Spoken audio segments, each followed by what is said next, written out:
জন্য এই একটি রাতকে অতিবাহিত করে মা বাবার খেদমতের জন্য কোনো ব্যক্তি যদি একটা রাত কাটায় দেয়, আল্লাহর নবী বলে ওই বান্দার জন্য জান্নাতের দুইটি দরজা খুলে যায়।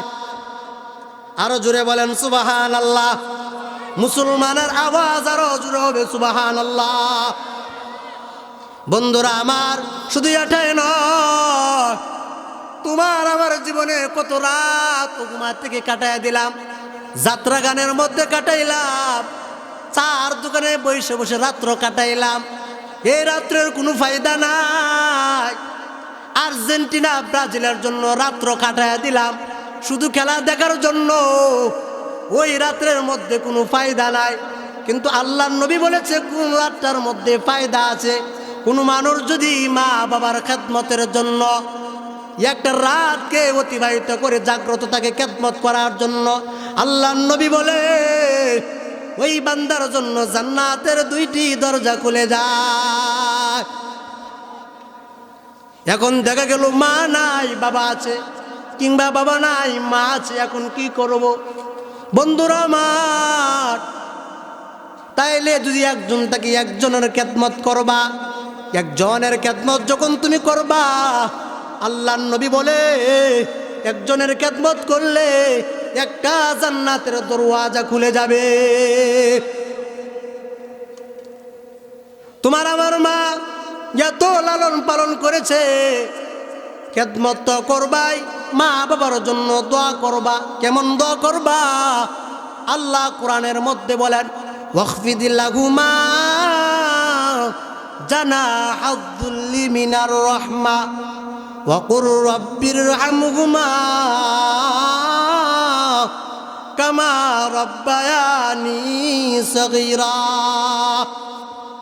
আল্লাহ তাআলার কাছে দোয়া করবার বলবা, আল্লাহ আমার মা আমার বাবা ছোটবেলা যতটুকু যেভাবে লালন পালন করেছে, আল্লাহ আমার মা বাবার প্রতি দয়াবান হও এবং আমার মা বাবার প্রতি তুমি এরকম ব্যবহার করে যাও।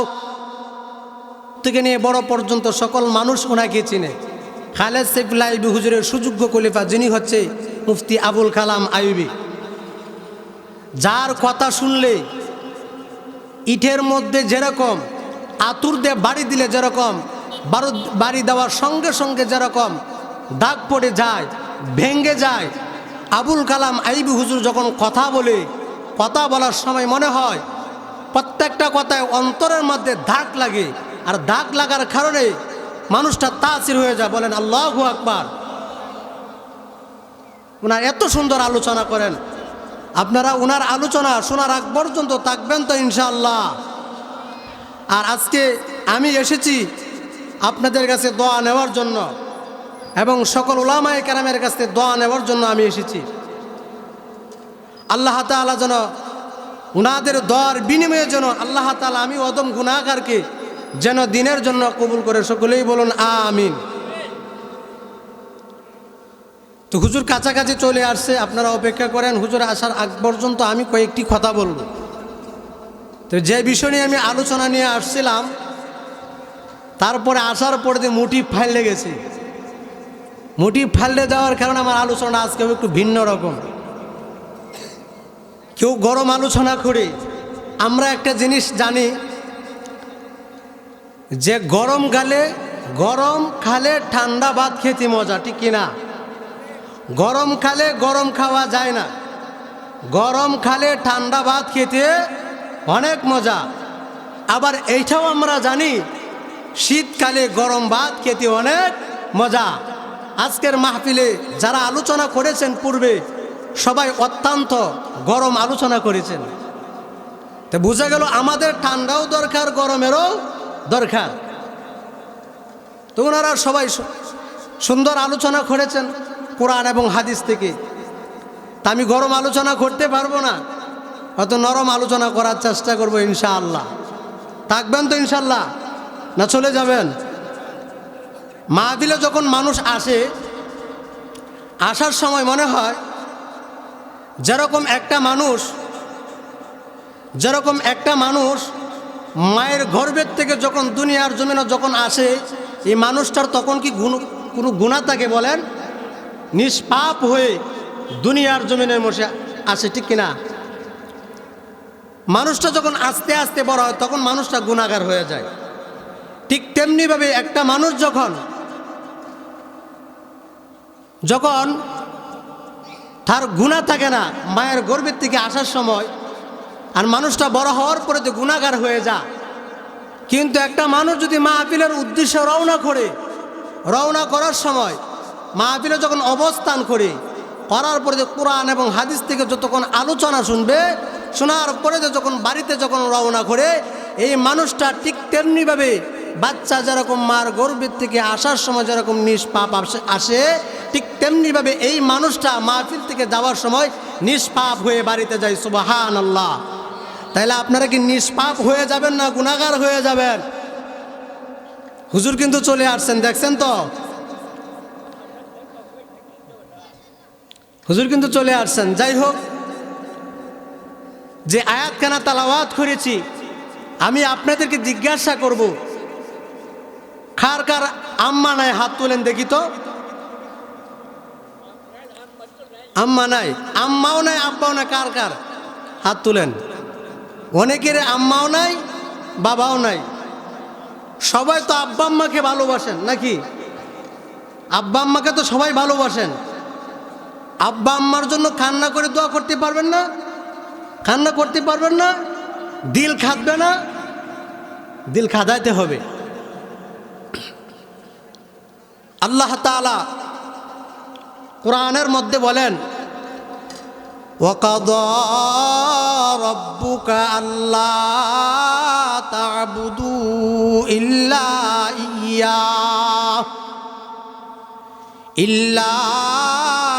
ইয়াহু ওয়া বিল ওয়ালিদাইনি ইহসানা ইম্মা ইয়াবলুগান্না ইনদাকাল কিবারা আহাদুহুমা আও কিলাহুমা ফালা তাকুল লাহুমা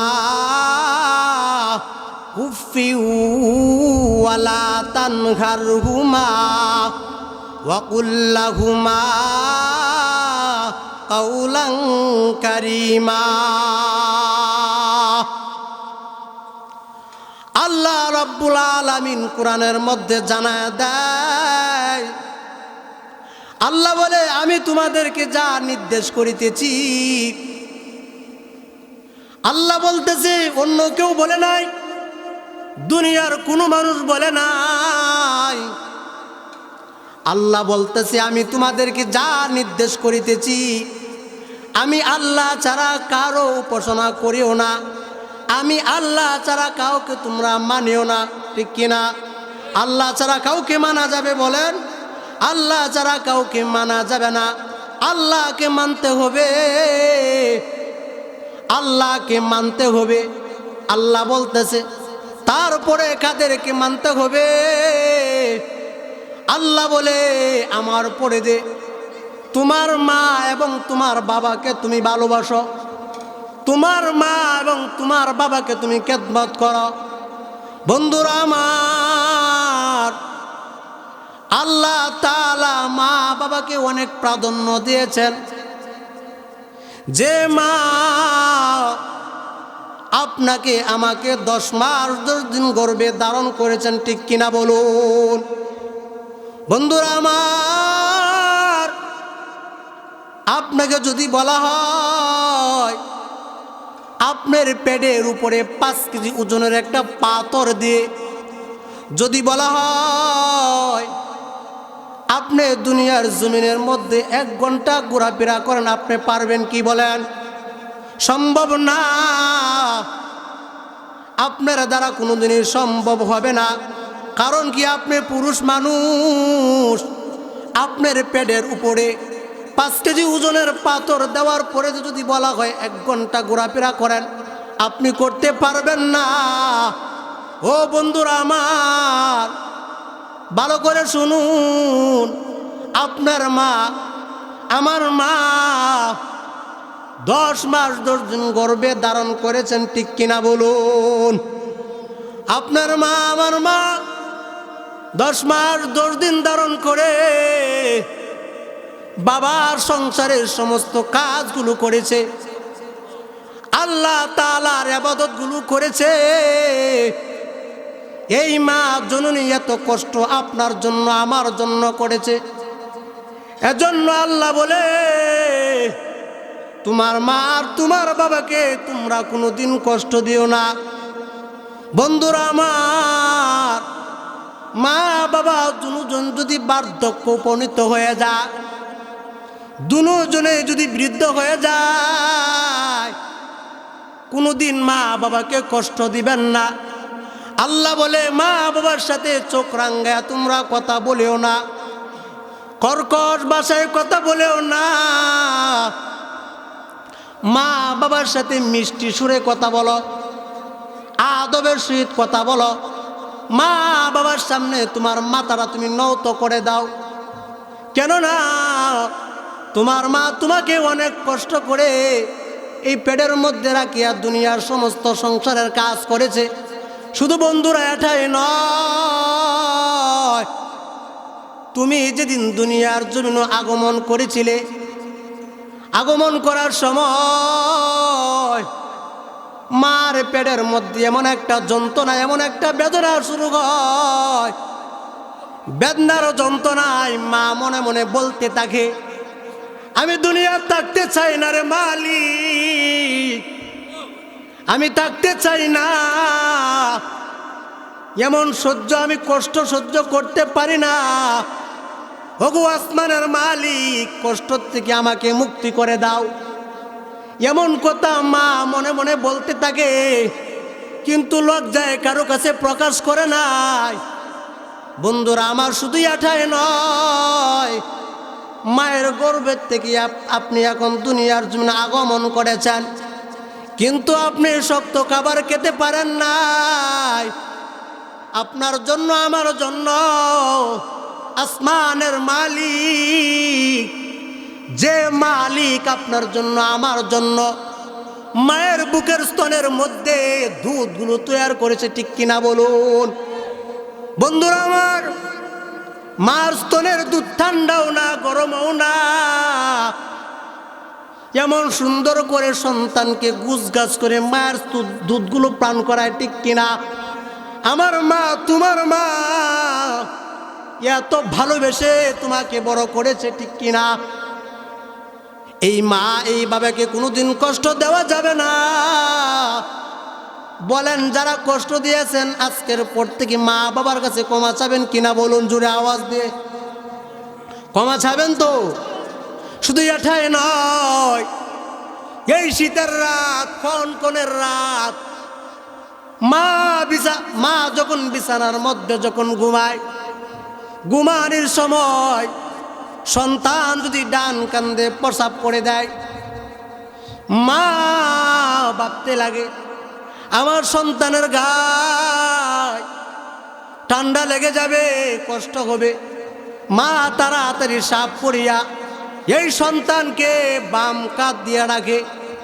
বাম কাঁধের মধ্যেও যদি অসুবিধা হয়, তোমার আমার মা ডান কান্দেও অসুবিধা, বাম কান্দেও অসুবিধা, এখন করব কি? তোমার আমার মা বুকের মধ্যে জড়ায়া ধরে সারা রাত মা কাঁদতে হতে পারে না, লড়তে পারে না, সরতে পারে না, শুধু সন্তানের ভালোবাসার জন্য। ও সন্তানেরা, শুনে রাখো, কোনোদিন মা বাবাকে কষ্ট দিবা না। যদি তোমার মা, তোমার বাবা কষ্ট পায়, বন্ধুরা আমার, তোমরা যতই ইবাদত করো না কেন, আল্লাহ তাআলার দরবারে কবুল হবে না।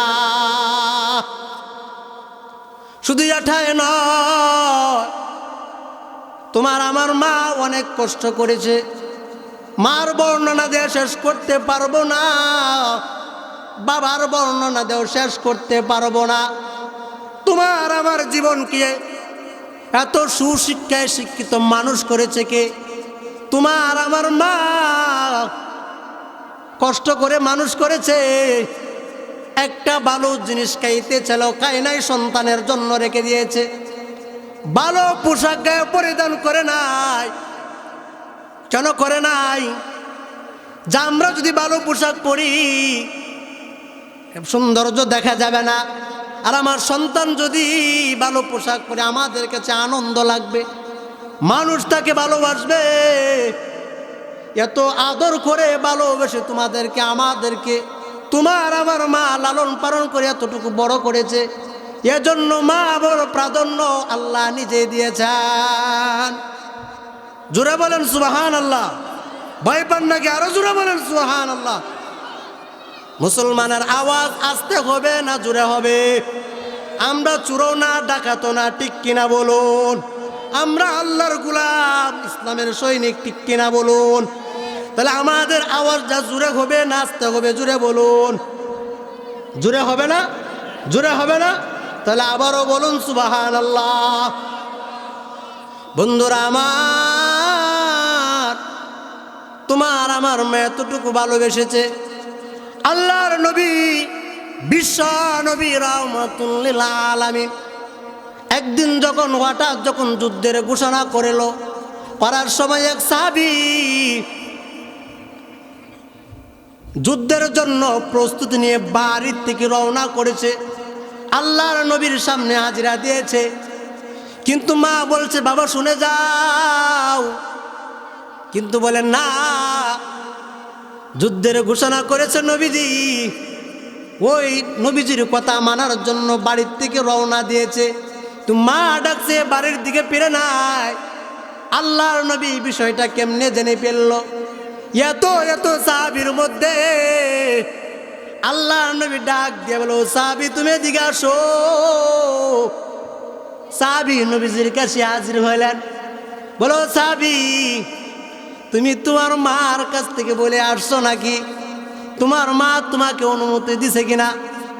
বলে আল্লাহর নবী গো, যুদ্ধের ঘোষণা শোনার পরে আমি হাজিরা দিয়েছি, কিন্তু মার কথা শুনে নাই।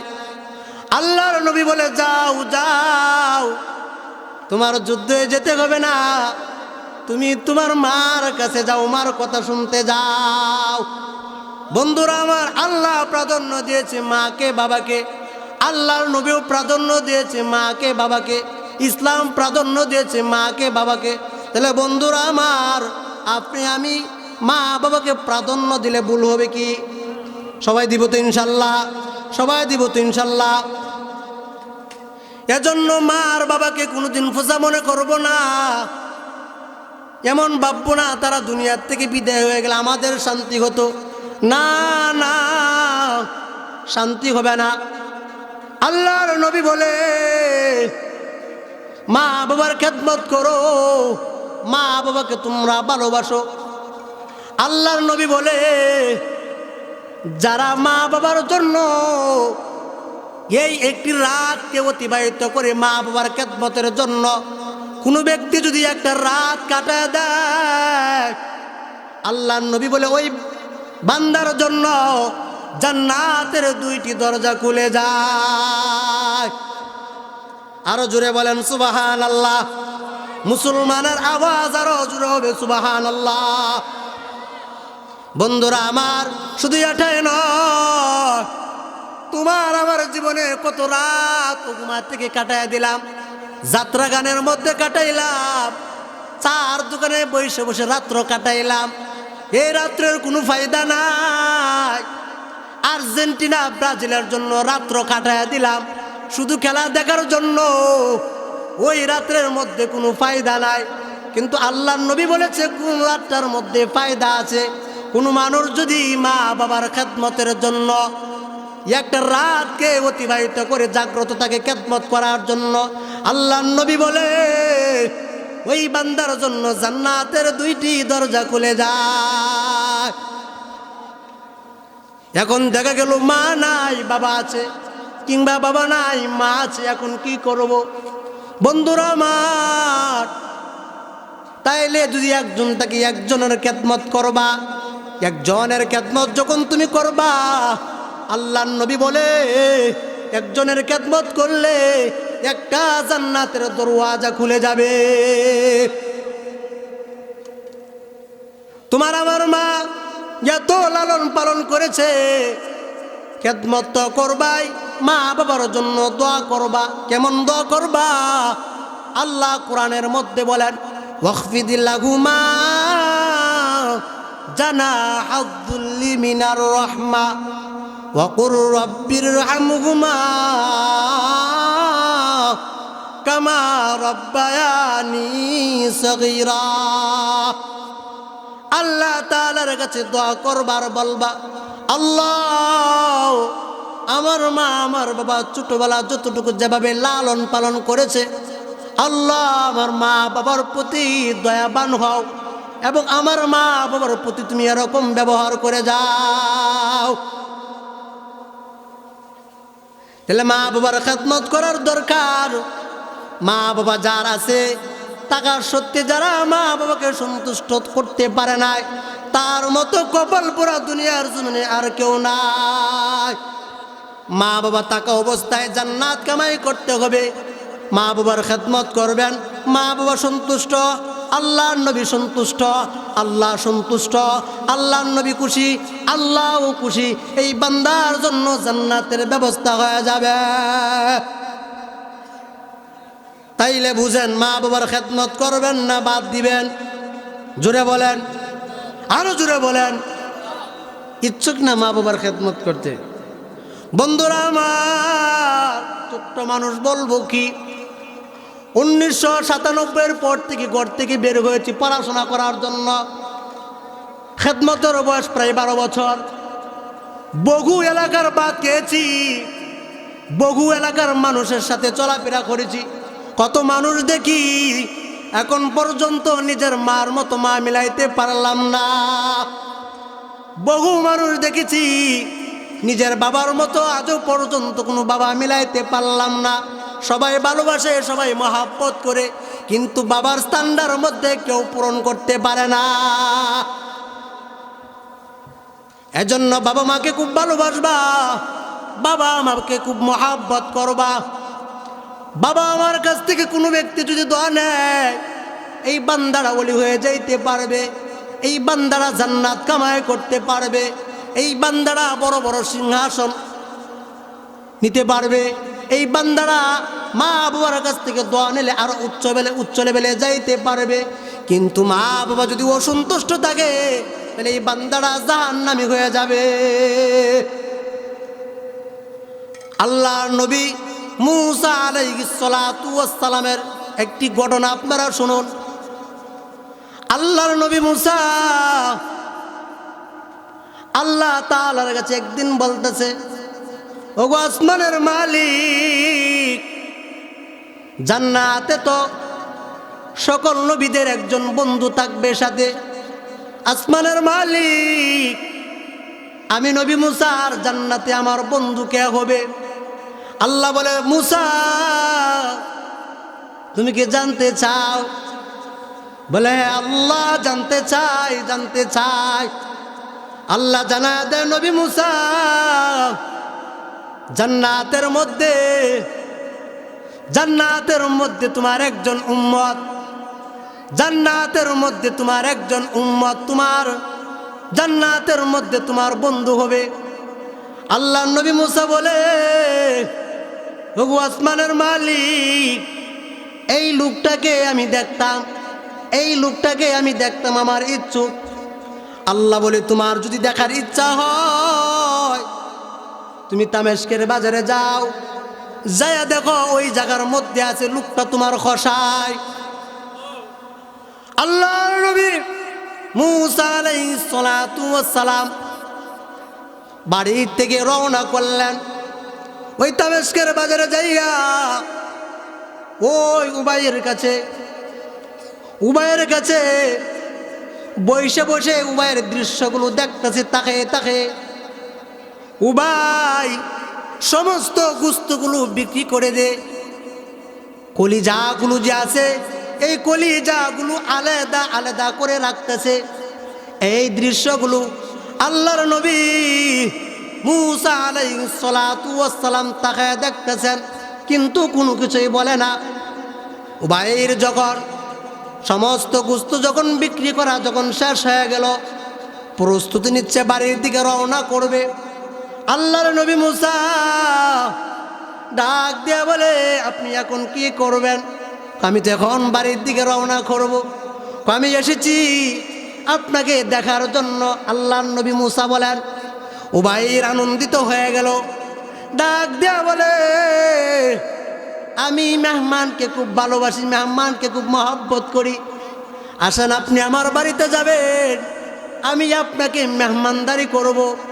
উবাইরের সাথে আল্লাহর নবী মুসা আলাইহিস সালাতু ওয়াস সালাম কিছুক্ষণ রাস্তা যখন অতিবাহিত যখন করলেন, করার সময় উবাইর জিজ্ঞাসা করতেছে, আপনার নাম কি?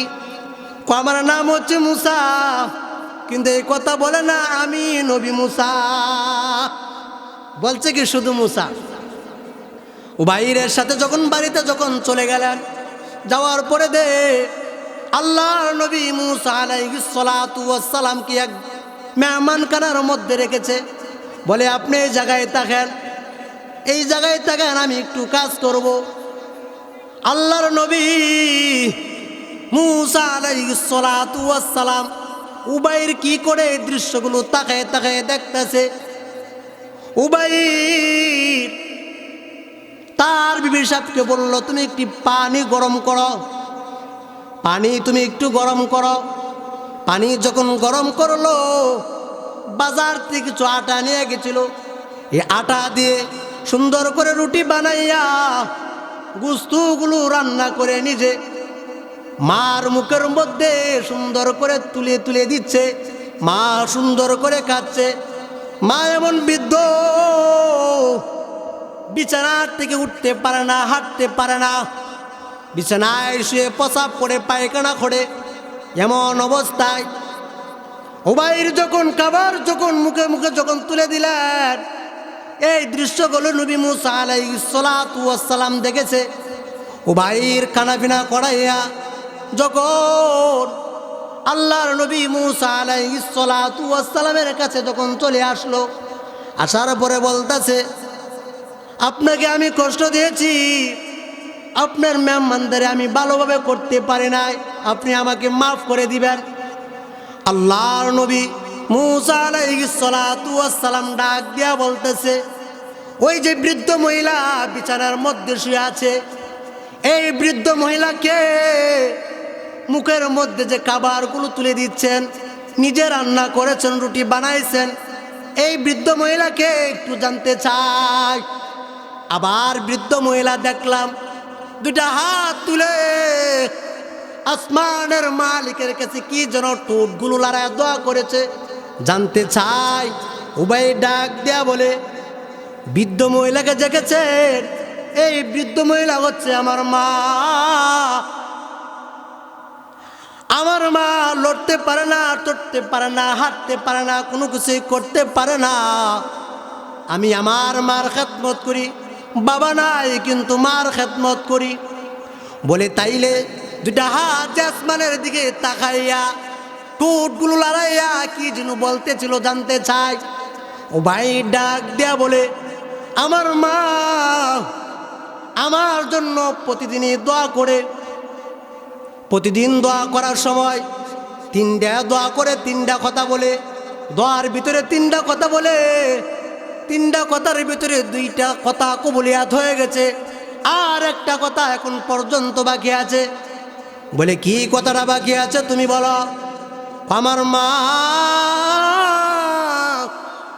আসমানের দিকে তাকাইয়া বলে, আগো আসমানের মালিক, আমার মা এইভাবে দোয়া করে, বলে, আমার সন্তানকে কোনো দিন মুসিবতের মধ্যে ফেলায়ও না। আজও পর্যন্ত আমি কোনো দিন মুসিবতের মধ্যে পড়ি নাই।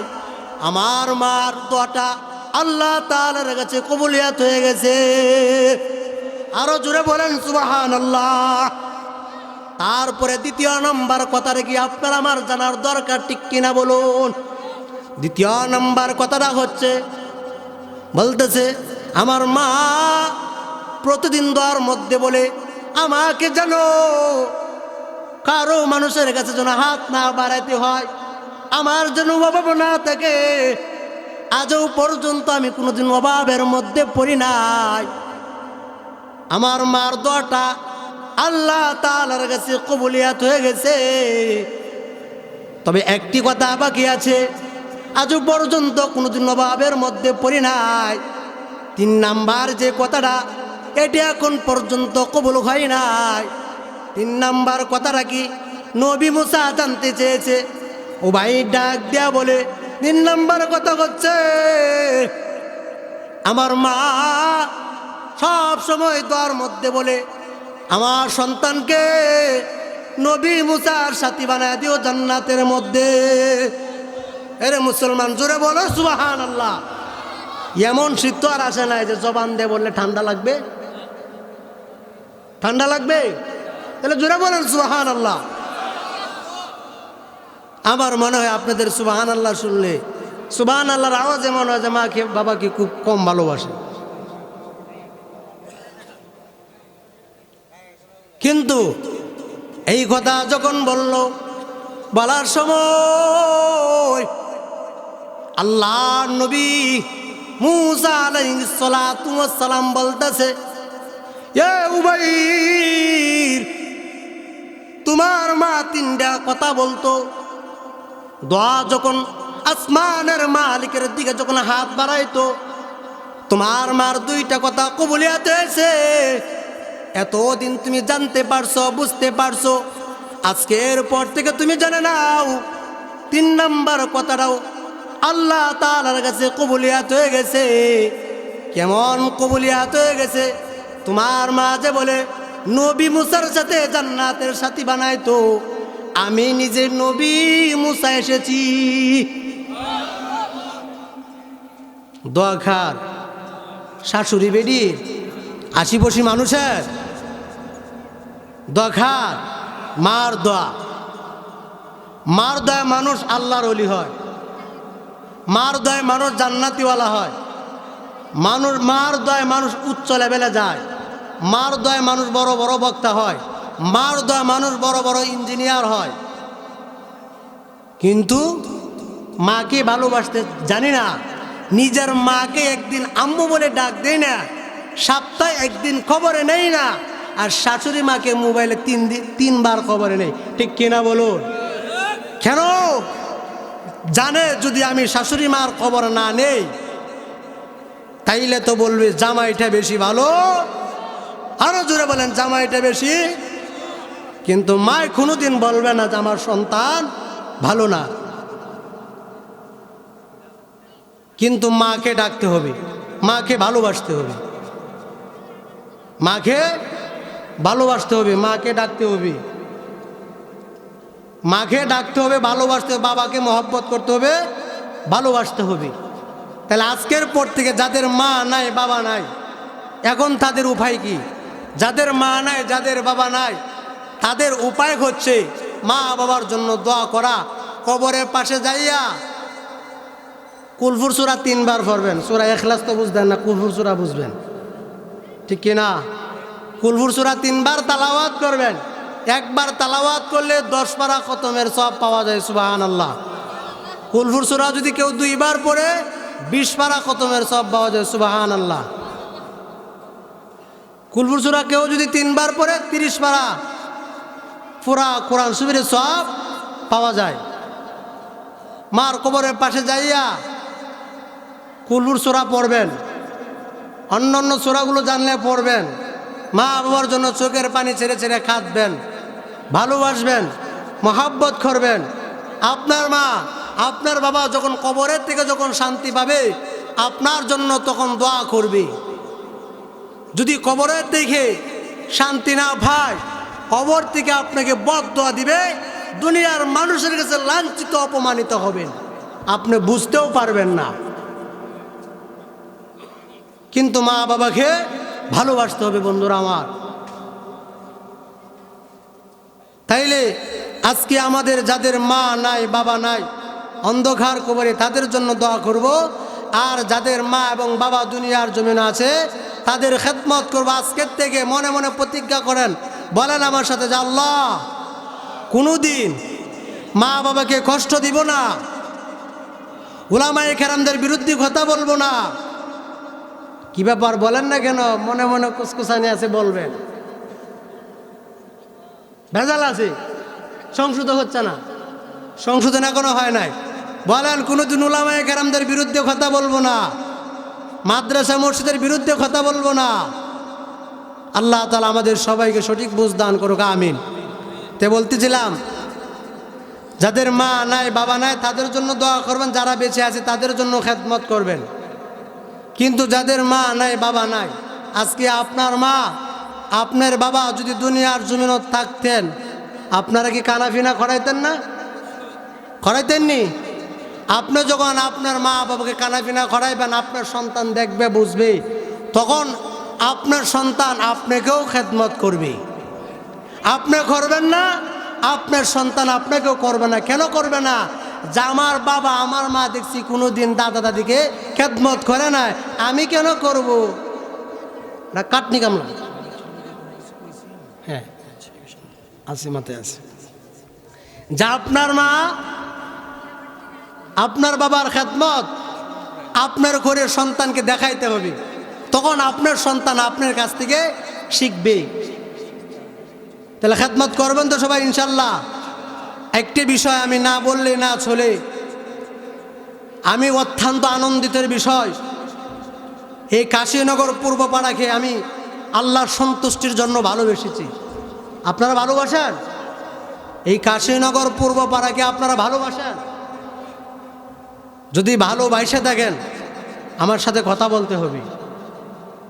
এই কাশীনগর পূর্বপাড়া, এই মাদ্রাসার জন্য, মসজিদের জন্য আমি ভালোবেসেছি, কিন্তু একটা অবস্থান বাকি আছে। আমি একটা জিনিস যদি আমার কাছে ভালো লাগতো, যে জিনিসটা হচ্ছে যে আপনারা যদি একটা গুরুস্থানের ব্যবস্থা করতেন আরও ভালো হইতো। আমি কমিটিদেরকে বলবো এবং গ্রামের সবাইকে বলবো যে সকলেই সুপরামর্শ অনুযায়ী মনের সাথে মন মিলে, খাদের সাথে খাদ মিলে, মনের সাথে মন মিলে, খাদের সাথে খাদ মিলে, হাতের সাথে হাত মিলে আপনারা সকলে একটা গুরুস্থানের ব্যবস্থা করবেন তো ইনশাল্লাহ। আমি আগামী বছর তাকি আর না তাকি, আসি আর না আসি, আমি দেখতে চাই। এটা আমার গর্ব। আজকের আপনাদের মাদ্রাসার যে মুহতামিম সাহেব, মসজিদের যে ইমাম ও খতিব, আমার গর্ব। উনি আমার ছাত্র, উনি আমার কাছে বলেছে এবং কমিটির পক্ষ থেকেও আমাকে বলেছে। সেই সুবাদে আমি আপনাদের কাছে আবদার করবেন তো ইনশাল্লাহ। আরেকটা বিষয় হচ্ছে